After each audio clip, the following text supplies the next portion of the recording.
میں اپنے ماں باپ کی اکلوتی اولاد ہوں۔ میرا نام رضیہ ہے۔ میری پیدائش کے کچھ ماہ بعد میری ماں نے میرے والد سے طلاق لے لی تھی۔ پھر ابو نے ہی مجھے ماں اور باپ بن کر پالا تھا۔ انہوں نے دوسری شادی بھی نہیں کی تھی۔ میرے والد کا اچھا خاصا بزنس تھا، گھر میں کسی چیز کی کمی نہ تھی۔ اس وقت میری عمر 18 سال تھی جب ایک روز میں اپنی ملازمہ کے ساتھ ایک بڑے پلازا میں کچھ خریدنے کے لیے گئی ہوئی تھی۔ خریداری کے بعد جب رقم کی ادائیگی کے لیے کاؤنٹر پر پہنچی تو ایک نوجوان کو دیکھا جو بہت خوبصورت تھا، کوئی امیر زیادہ لگ رہا تھا۔ میں نے رقم ادا کی اور جب تک میں وہاں کھڑی رہی وہ مجھے بغور دیکھتا رہا۔ میں اس کی طرف توجہ دیے بغیر شاپنگ سینٹر سے نکل آئی۔ میں اور میری ملازمہ نے پاس ہی ایک دہی بھلے والی شاپ سے دہی بھلے کھائے اور ہم گھر آ گئے۔ اس بات کو ایک ہفتہ گزر چکا تھا۔ ایک شام ٹی وی دیکھ رہی تھی کہ فون کی گھنٹی بجی۔ میرے جانے سے پہلے ہی میری ملازمہ نے فون اٹھا لیا۔ اسی وقت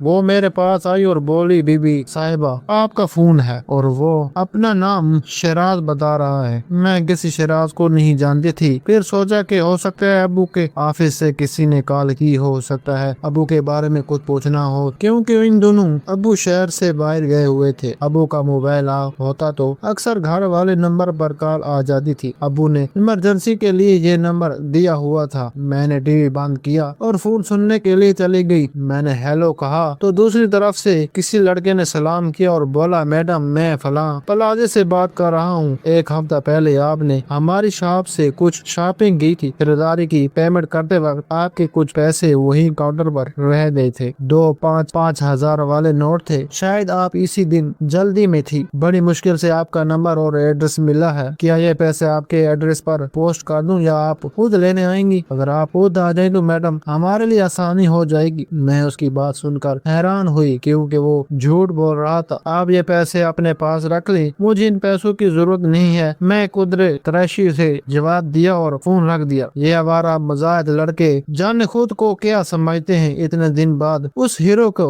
مجھ سے رابطے کی خاطر یہ بہانہ اچھا سوجا۔ اب مجھے ڈر تھا کہ یہ کہیں میرے پیچھے ہی نہ پڑ جائے۔ خیر اس کے بعد اس نے دوبارہ فون نہ کیا۔ میں نے اللہ تعالیٰ کا شکر ادا کیا کیونکہ اس طرح کے لڑکے تو پیچھے ہی پڑ جاتے ہیں۔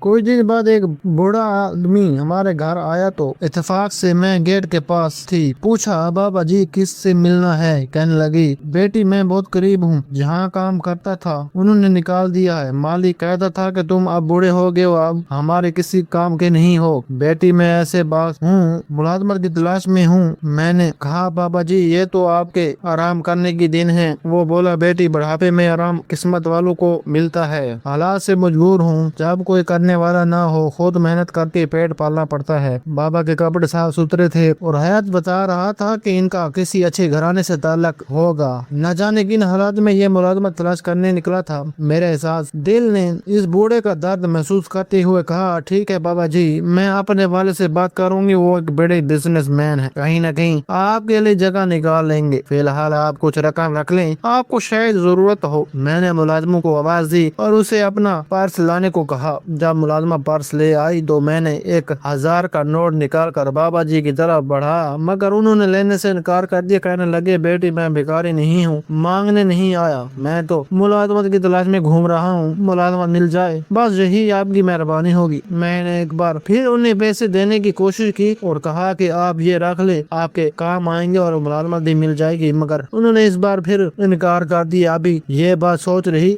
تھی کہ ہمارا چوکیدار آ گیا۔ میں نے چوکیدار کو تاکید کی کہ ان بابا جی سے ان کا فون نمبر اگر کوئی ہے تو لے لو یا پھر جو بھی رابطے کا ذریعہ ہو معلوم کر لو، جب ابو گھر آئیں گے تو میں ان سے بات کر لوں گی۔ پھر سوچا شاید چوکیدار زیادہ پرواہ نہ کرے، تب ہی بڑے آدمی کو کہا، ایسا کریں آپ کل شام کو آ جائیں، آج رات میں اپنے والد سے بات کروں گی، ہو سکا تو کل آپ کو ان سے ملوا دوں گی۔ وہ دعائیں دیتا چلا گیا۔ شام کو ابو آئے تو میں نے اسے بوڑھے شخص کا ذکر کیا اور بتایا کہ وہ بھکاری نہیں تھا، بس اسے ملازمت کی जरूरत है। वाले साहब ने बड़े गौर से मेरी बात सुनी। मैंने कहा, प्लीज बाबा, आप उन्हें काम पर रख ले, ऐसे लोगों की मदद करनी चाहिए। वाले साहब ने मेरे चेहरे के दस्तरात देखे और बोले, ठीक है बेटी, कल शाम को मिल लूंगा और कहीं न कहीं दफ्तर या फैक्ट्री में जगह निकाल लूंगा। अगले रोज शाम को मुकर्रर वक्त बैल हुई। वाले साहब घर पर थे। जो चौकीदार ने बताया, कल वाला बूढ़ा शख्स आया है। वाले साहब ने कहा, उसको अंदर ले आओ। सफेद लिबास में बारिश बुजुर्ग, चेहरे पर शराफत ले अंदर आया। अबू ने एक नजर में पहचान लिया कि ये अच्छे खानदान का है। दो चार बातें करके कहा, बाबा जी, क्या आप मेरे घर पर रहना पसंद करेंगे? मेरी बेटी की मां नहीं है, वो अकेले के साथ रहती है। मैं फैक्ट्री चला जाता हूँ अक्सर काम के सिलसिले में, दूसरे शहर भी जाना पड़ता है। इसे 100 तरह के घरेलू मसाइल दरपेश होते हैं। ये फोन करती रहती है। नौजवान मुलाजिम को मैं घर के अंदर नहीं आने देता। जो चौकीदार गेट पर और ड्राइवर भी घर में बाहर होते हैं। एक मुलाजमा है, वो भी शाम के वक्त अपने घर चली जाती है। आप घर में रहेंगे तो मुझे फिक्र ना होगी। बुजुर्ग ने जरा सा तौकफ करके कहा,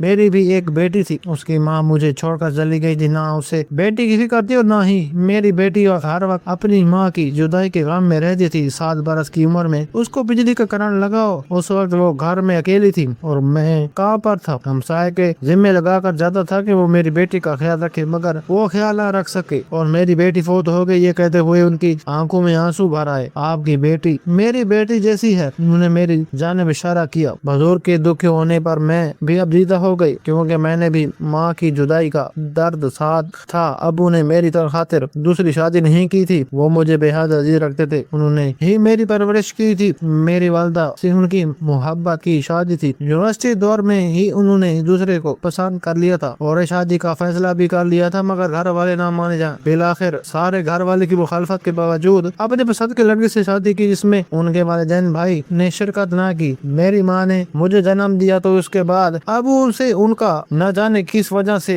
झगड़ा रहने लगा। बिलाखिर मामला तलाक पर खत्म हो गया। इन दिनों में सिर्फ 9 माह की थी। अम्मी को मुझ पर भी तरस न आया और वो मुझे वालिदा के हवाले करके चले गई। उनके जानने के बाद वालिद साहब ने मुझे माँ और बाप बनकर पाला। फिर काम की मसरूफियात की वजह से एक बेसहारा ढेर उम्र औरत की सपोर्ट कर दिया, जो पहले से अबू के घर मुलाजमा थी। उसने मुझे पाला और वही अब तक मेरे साथ रहती थी, मगर शाम को वो भी अपने घर चली जाती थी। ददियाल वालों ने ना ही मुझे देखा और ना मिलते थे। क्यों वजह का इल्म नहीं। जब 5 साल की हो गई, अब उन्हें स्कूल दाखिल करा दिया। खुद छोड़ने और लेने जाते थे। उन्होंने बाप की शफकत और माँ का प्यार दोनों दिया। बिना माँ की बची थी, लेकिन अबू की मतवाजन शख्सियत की सबब मैं खुद भी नॉर्मल शख्सियत की मालिक थी, लेकिन माँ की कमी हर कदम पर महसूस करती थी। मैं घरेलू किस्म की लड़की थी। स्कूल से घर पर, फिर घर से कॉलेज, कहीं और अबू के बगैर आज जाती थी। बस कभी कभार मुलाजमा के साथ शॉपिंग करने चली जाती थी। मेरी सारी दास्तान सुनने के बाद इन अब्बा जी ने हमारे घर में मुलाजमत के लिए हमें भर ली। वाले साहब भी खुश थे कि अब वो मेरी वजह से परेशान नहीं रहेंगे। इन बाबा जी का नाम मोहसिन था। बुजुर्ग इतने शफीक और मेहरबान होते हैं कि हर उम्र के बच्चों के साथ घुल मिल जाते हैं। मेरा भी मोहसिन बाबा के साथ दिल लग गया था। वो घर के कामों में मदद करते थे और फारे वक्त में मेरे साथ बहुत सारी बातें, हंसी मजाक भी किया करते थे। मुझे इनकी बातें बहुत अच्छी लगती थी। वो नेकी और भलाई के बारे में भी बात किया करते थे। बाकी वक्त हमारे बंगले के देखभाल में सर्फ करते थे। उनके आने से यूँ लगता था जैसे हमारे घर के मुर्दा माहौल में कोई तवाना और नेक रूह आ गई हो। माँ के गैर मौजूद होने के एहसास से जो घर खाली खाली लगता था, वो भरा भरा महसूस होता था। अबू के इस फैसले पर मैं बहुत खुश थी कि उन्होंने इनको फैक्ट्री में मुलाजिम रखने के बजाय घर में रखा दे दिया था। बाबा की हैसियत हमारे यहाँ घर के एक फातरी सी थी। उनकी हिम्मत को काम नहीं था। उन्होंने खुद काफी काम संभाल लिए थे। खास तौर पर वो हमारे घर की निगरानी के फराज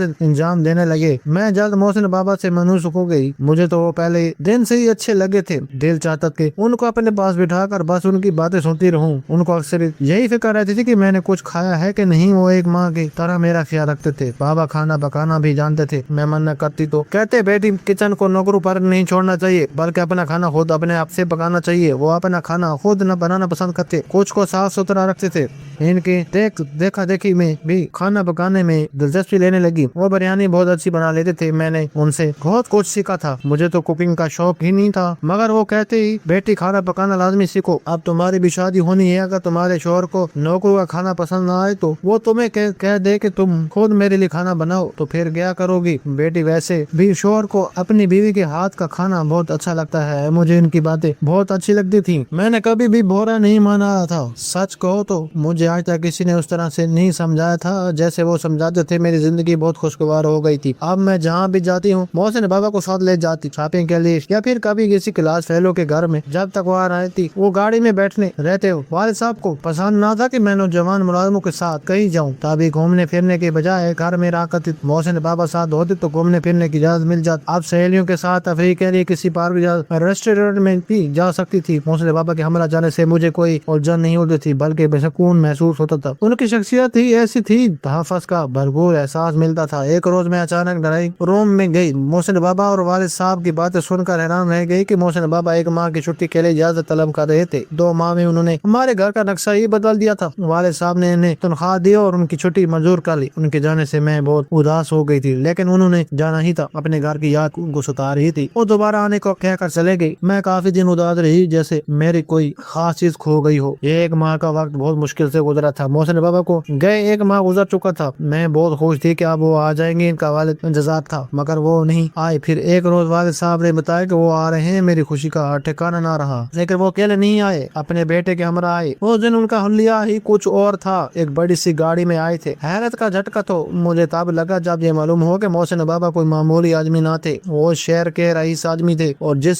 माल प्लाजा में जाकर मैंने शॉपिंग की थी वो इसके मालिक थे। उस मर्तबा वो अपनी कीमती गाड़ी पर आए। अबू से मेरा हाथ मांगा। बेटा भी साथ था। वही नौजवान था जिसने शॉपिंग मॉल में मुझे बगौर देखा था। वो फिर पैसों के बहाने फोन किया था। अब आदि असल किस्से की तरफ। मोहसिन बाबा का असल नाम मोहसिन था और बेटे का नाम शिराज था। शिराज ने माल पर शॉपिंग करते हुए मुझे पहले नजर देखा तो पसंद कर लिया। वो अपने वालिद को कहा करता था कि मैं लड़की को देखे बगैर शादी नहीं करूंगा। इसी पर मामला अटका हुआ था। जब मेरे बारे में बाप को बताया तो मोहसिन बाबा ने कहा कि मैं भी जब तक लड़की का खानदान का चाल चलन ना देख परख लूं तो तुम्हारी शादी नहीं करूंगा। मैंने कुछ जवानी में यही गलती की थी कि एक नजर लड़की को देखा, दिल को भाया और बगैर सोचे समझे शादी कर ली थी। उसे निभा ना किया और जब तक तुम साल भर के थे वो तुम्हें छोड़कर चली गई थी।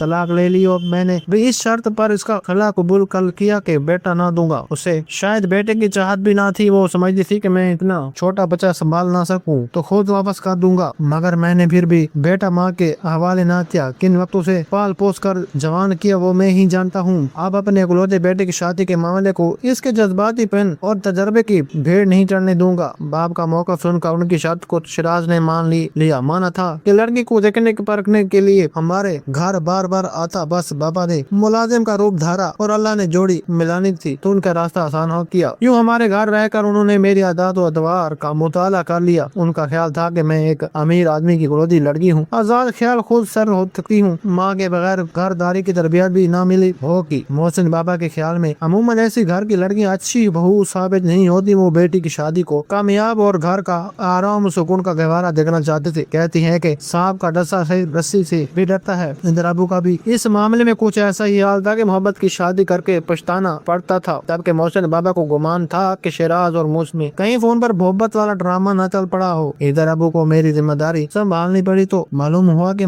बिन माँ के बेटे की परवरिश कितनी कठिन होती है। दूसरी शादी भी मेरी खातिर ना की थी। अगर आयत न होती तो न जाने मेरा क्या होता। जब मोहसिन बाबा ने तमाम अहवाल बताकर अबू से माजरत तलब की और मुद्दा बयान किया तो वालिद साहब ने चंद दिन सोचने का वक्त मांगा। कुछ दिन बाद मेरी रजामंदी से उनके बेटे से मिले और फिर हाँ की दी। यूं मेरी शादी मोहसिन बाबा के बेटे शिराज से हो गई। शिराज की दिली मुराद पूरी हो गई और मोहसिन बाबा को ऐसी बहू मिल गई कि जो उनके तस्वर में भी बसी थी। मैं कभी खसारे में ना रही। शिराज उनके इकलौते बेटे थे और मैं अबू की इकलौती बेटी थी। वालिद और मेरे ससुर एक दूसरे से नाता छोड़कर बहुत खुश थे और मैं शिराज को पाकर खुश और मुतमईन थी, क्योंकि वो इतने अच्छे हैं कि शायद ही कोई जैसा हो। आज अल्लाह का लाख लाख शुक्र है कि मैंने जिंदगी का सारी खुशियाँ पा ली। अगर आपको हमारी ये वीडियो अच्छी लगी हो तो उसे लाइक करें, शेयर करें और मजीद अच्छी वीडियोस के देखने के लिए हमारे चैनल को सब्सक्राइब करें।